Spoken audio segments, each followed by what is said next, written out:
Olá pessoal, tudo bem? Meu nome é Samuel Dalelast, sou médico e esse é o nosso espaço aqui no YouTube para discutirmos temas relacionados à saúde, bem-estar e qualidade de vida. Seja bem-vindo a mais um vídeo aqui do meu canal que tem como objetivo ensinar você a trilhar um caminho rumo a um envelhecimento com saúde e menos doenças. E para isso a gente sabe que informação é o melhor meio para lhe ajudar a ter êxito nesse projeto. Bom, aqui todos os vídeos que eu trago, sempre tentando trazer uma informação, falando sobre os perigos de algum alimento ou de algum hábito tóxico, os benefícios de exercício físico, de alimentação, do sono, sempre tentando ajudar a mudar o seu destino. Já o vídeo de hoje não tem tanto esse objetivo, porque o tema que eu escolhi para trazer aqui hoje, ele não é sobre uma doença, hérnia não é uma doença, né? É sobre uma alteração anatômica do corpo que já não é tão fácil de evitar. E uma vez tendo uma hérnia, não tem suplemento, não tem fórmula, não tem vitamina, fitoterapia que vai ajudar você a curar uma hérnia sem cirurgia, tá? Então não é muito um vídeo aqui que vai mudar a sua vida. Porém, entretanto, existem algumas informações que as pessoas que têm uma hérnia precisam saber justamente para entender quando operar, é importante operar. E também eu prometo trazer aqui algumas dicas que talvez possam lhe ajudar a diminuir a probabilidade de desenvolver hérnia. Mas quando eu falo hérnia, eu tenho que fazer um parênteses aqui, porque hérnia na medicina, eu posso fazer um comparativo, uma analogia a talvez o infarto. Quer ver onde é que a hérnia e o infarto se comunicam? Se eu falar para você infarto, o que você pensou? Logo você pensou em coração, né? Porque ficou institucionalizado que quando a gente fala de infarto, simplesmente infarto, essa única palavra remete a coração. Mas sabia que isso não está certo? Sabia que você pode ter infarto em outros lugares do corpo que não seja o coração? Porque qual é o conceito de infarto? É quando existe uma isquemia de algum tecido, né? Você pode ter uma isquemia de um tecido cerebral, por exemplo, acidente vascular cerebral isquêmico é um tipo de infarto do cérebro. Você pode ter um infarto no teu intestino, uma isquemia mesentérica da artéria mesentérica vai promover uma isquemia, um infarto no teu intestino. Então, se eu falar assim, um infarto intestinal, um infarto cerebral, ok, aí eu estou falando de qual órgão. Mas se eu simplesmente falei infarto, as pessoas logo vão pensar que é do coração. A mesma coisa com hérnia. Quando a gente fala em hérnia, o paciente tem uma hérnia. Qual é a primeira coisa que pensa? Uma hérnia da parede abdominal, seja inguinal, umbilical, mas não é. A gente tem que entender que o conceito de hérnia é muito mais além do que simplesmente uma alteração na parede abdominal. O conceito de hérnia é o seguinte, é quando eu tenho o deslocamento, o deslizamento de algum tecido através de algum orifício, seja lá em que parte do corpo for, tá? Por exemplo, eu posso ter uma hérnia no cérebro. Hérnia no cérebro, existe uma muito comum que chama hérnia de Uncus, né? A hérnia de Uncus, o Fernando mostra aqui para nós, ó, tá vendo que a linha média do cérebro se deslocou, lateralizou. Isso é uma hérnia cerebral, nesse caso chamada de hérnia de Uncus. Eu posso ter uma hérnia também na coluna, né? A nossa coluna, ela é feita de estruturas de osso, né, chamado vértebras, e é um osso em cima do outro, que ó, o Fernando mostra pra gente, ó. O que a gente tem aqui entre um osso e outro? A gente tem um disquinho de esponja, que chama disco intervertebral, que ele serve para evitar que um osso bata no outro, portanto, né, daria muita dor, portanto é uma almofadinha protetora. Só que se eu pegar essa almofadinha e eu desenhar ela aqui, ó, eu tenho um disco fibroso, ó, isso aqui é o disco fibroso, e no meio do disco fibroso eu tenho uma coisa mais gelatinosa que chama anel pulposo. O que é uma hérnia? É quando existe aqui uma ruptura do disco fibroso, e esse anel pulposo, ele sai, a gente chama isso de extrusão, né? Um conteúdo que é extruído de dentro do disco, e quando ele sai, o que ele faz? Ele pode comprimir a medula, dando muita dor. Então isso é chamado de uma hérnia lombar, uma hérnia cervical, pode ser nas vértebras cervicais, entendeu? Então, ó, já estou trazendo aí outros tipos de hérnia. Eu posso ter uma hérnia chamada hérnia de hiato ou hérnia hiatal. Como é que é isso? Ó, aqui eu vou desenhar, vamos fazer o seguinte, vamos desenhar aqui o corpo, ó, aqui os braços de uma pessoa, aqui eu tenho o diafragma. O que o diafragma faz? Separa o tórax do abdômen, tá? Aí o que eu tenho aqui, ó? O esôfago que desce e atravessa o diafragma e logo aqui embaixo já vem o estômago, tá? Aqui, ó, exatamente na transição do esôfago pro estômago, existe um esfíncter que aperta, que chama esfíncter esofágico inferior. Para que serve esse esfíncter? Para que a comida desça e não suba.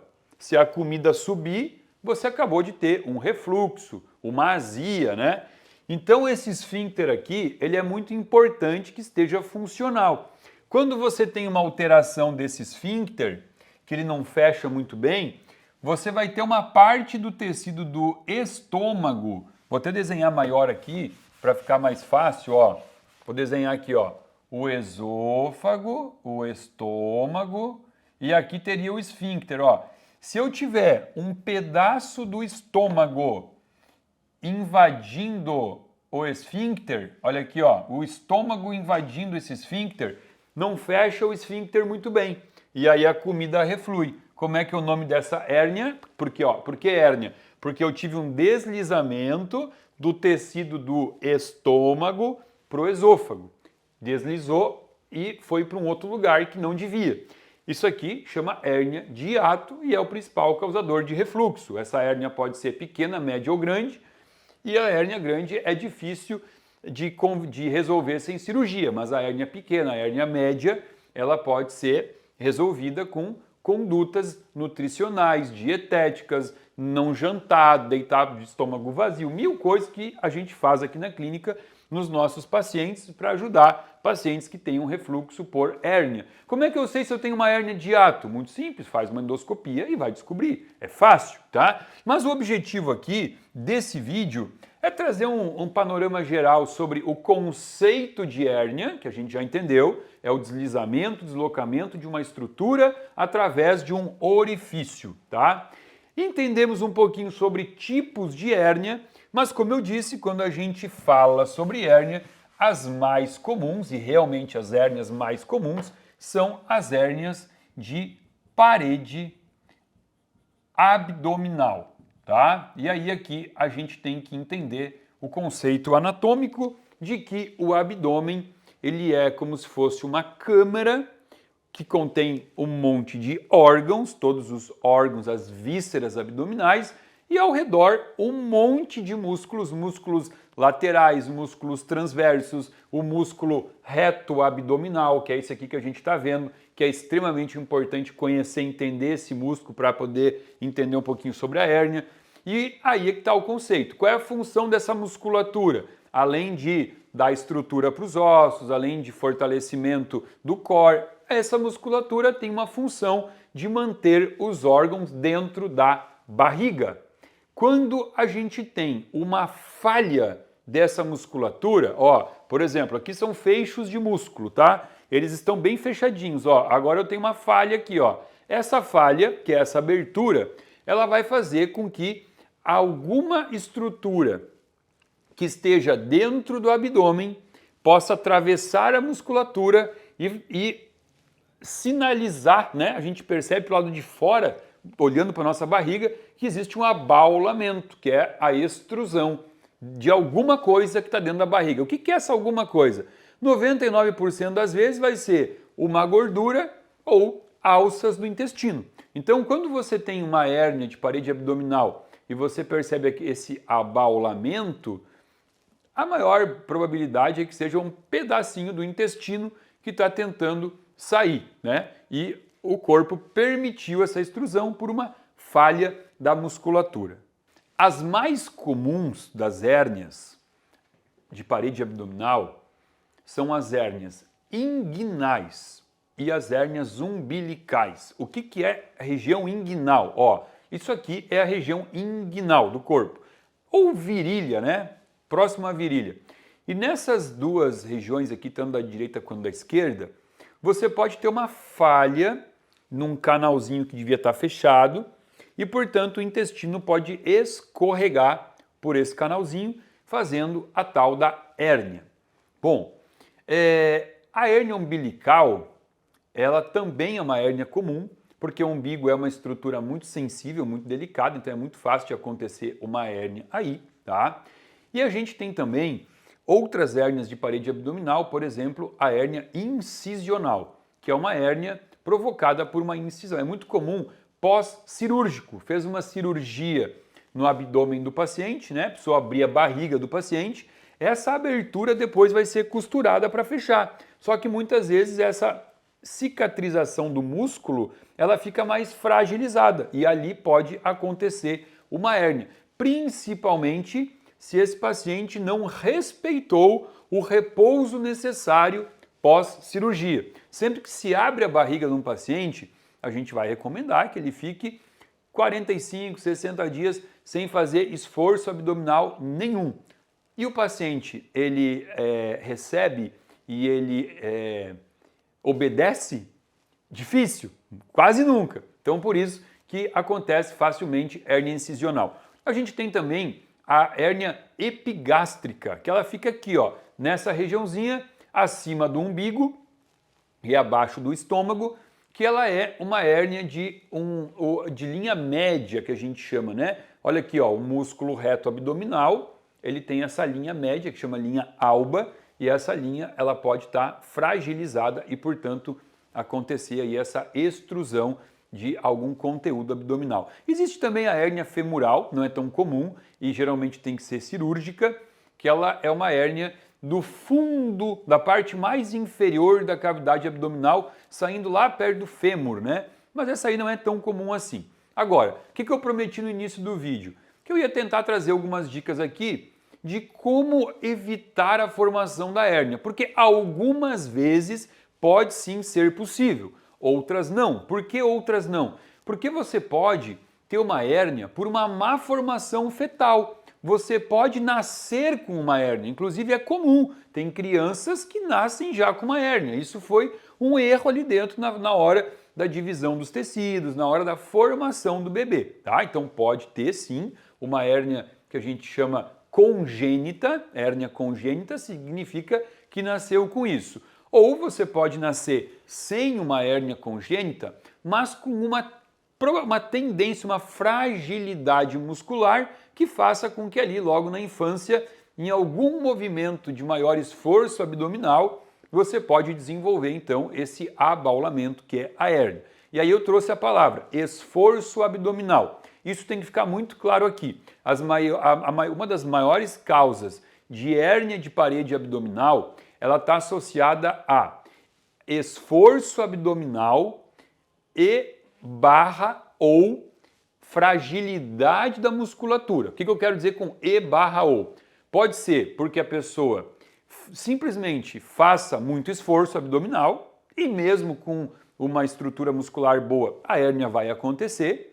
Ou pode ser porque ela realmente tem uma fragilidade. Uma fragilidade por quê? Porque tem pouca musculatura, é muito magro, não faz atividades de reforço do músculo, e aí mesmo com um pequeno esforço, vai levantar uma caixa, sei lá, de 10 quilinhos, já pode ter uma hérnia, porque existe uma fragilidade dessa estrutura da parede abdominal que deveria estar reforçada para que tolerasse grandes não, mas pelo menos médios a grandes esforços. Agora, outras causas de hérnia, vamos lá, vou citar as mais importantes aqui, tá? Obesidade, óbvio, né? A barriga vai aumentando, crescendo, isso impõe uma grande pressão dentro da cavidade abdominal, e aí isso é um problemão, por quê? Porque é muito difícil operar um obeso. O obeso com hérnia é um pepinão para o médico, né? Porque como é que você opera uma pessoa que já tem uma gordura visceral aumentada empurrando a hérnia para fora? Então é muito problemático, tanto que a maioria dos médicos fala, olha, primeiro você emagrece, depois eu te opero. Outra condição é o tabagismo, tá? Fumar cigarro aumenta o risco de hérnia. Por quê? Porque o aumento do cigarro, porque o hábito do cigarro, ele diminui a síntese de colágeno, de cicatrização, de elastina, de todas as estruturas que a musculatura e as fáscias precisam para estarem com saúde, tá? Gestações sequentes, né? Quando a mulher aumenta a barriga porque ela engravidou, depois do parto volta tudo ao normal e depois de um tempo é como se nunca tivesse realmente engravidado. Porém, quando a mulher ela engravida uma vez atrás da outra, 3 gestações muito próximas uma da outra, aumenta o risco de hérnia. Outra causa importante, obstipação, né, que é o intestino trancado e no banheiro ter que fazer muito esforço para evacuar, isso aumenta a pressão intraabdominal. Pessoas que têm alguma tosse persistente, seja lá porque tem uma alergia constante na garganta, um pigarro, sempre aquela coisa de estar tossindo para um pigarro, que eu já trouxe aqui, já falei sobre isso, a maior causa de pigarro ou é refluxo ou é o consumo de laticínios. Então, pessoas que têm tosse. A tosse, ela faz com que você tenha um aumento da pressão intraabdominal. Outra causa, falei aqui, cirurgias, né? Cirurgias prévias.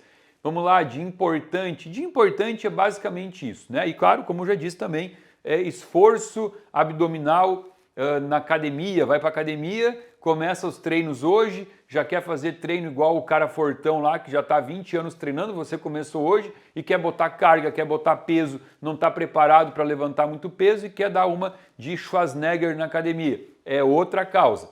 Essas são as causas. E para finalizar o vídeo, eu vou trazer aqui, talvez, a informação mais importante do vídeo, que é o seguinte.